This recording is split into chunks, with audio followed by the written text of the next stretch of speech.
হরে কৃষ্ণ বন্ধুরা, সবাইকে আমার নমস্কার। দুদিন আগে আমি একটা ভিডিও ছেড়েছিলাম, সেটা হচ্ছে আজ যে ইন্দিরা একাদশী ছিল সেইটার মাহাত্ম্য সম্পর্কে, মানে সবার কেন করা উচিত।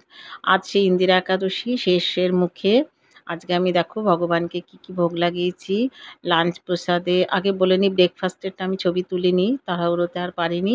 সেটা ছিল পাকা পেঁপে, কাঁঠালি কলা আর ড্রাই নাটস, যা যা থাকে আলমন্ড, বাদাম, কিশমিশ, খেজুর। আর লাঞ্চ প্রসাদে হচ্ছে কিনোয়ার পোলাও, কুট্টুকি আটার পরোটা আর পেঁপে ভাজা। এই ৩টে আমি ঘরে তৈরি করা একাদশী মশলা দিয়ে করেছি। আর দিয়েছি সন্দকনুন।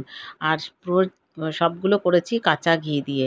পতঞ্জলিতে পাওয়া যায় কাঁচা ঘি, বাকি কিন্তু পোড়া ঘি পাওয়া যায় সব জায়গায়। আমি অনেক ক্লাস করতে গিয়ে শুনেছিলাম অনেকের কাছে যে এই ব্রত, যজ্ঞ এতে কাঁচা ঘি ইউজ করতে হয়, পোড়া ঘি ইউজ করা উচিত নয়। আমি সেই জন্যে এই পতঞ্জলির কাঁচা ঘিটাই ইউজ করি।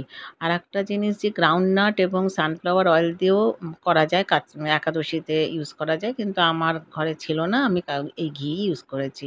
আর ডিনারের প্রসাদ হচ্ছে মাখানা ভাজা আর কাঁচা বাদাম, নারকেল আর কাঁঠালি কলা দিয়ে একটা শেক। এই শেকটা দুধ দিয়েই তৈরি করলে ভালো হয়, কিন্তু যেহেতু এখন চতুর্মাস চলছে তাই আমি এটা জল দিয়ে করেছি এবং এটা আর গরম করতে হয় না। এটা ভালো করে মিক্সিতে পেস্ট করে ব্যাস শেক বানিয়ে খেয়ে নেওয়া যায়, বেশ ঘন হয়।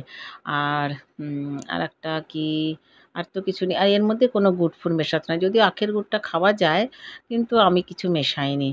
তাহলে দেখো সব কিছু, এই ব্রেকফাস্ট, লাঞ্চ, ডিনার, প্রসাদ তো ভালোই আমরা পেলাম। একাদশীতে কোনো অসুবিধা নেই, প্রসাদ পেতে একটু এক্সেপশনাল জিনিস হয়ে যায়, প্রতিদিনের থেকে একটু আলাদা রকম।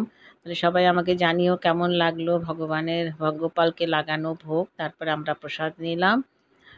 হরে কৃষ্ণ, শুভরাত্রি, সবাই ভালো থেকো, টাটা।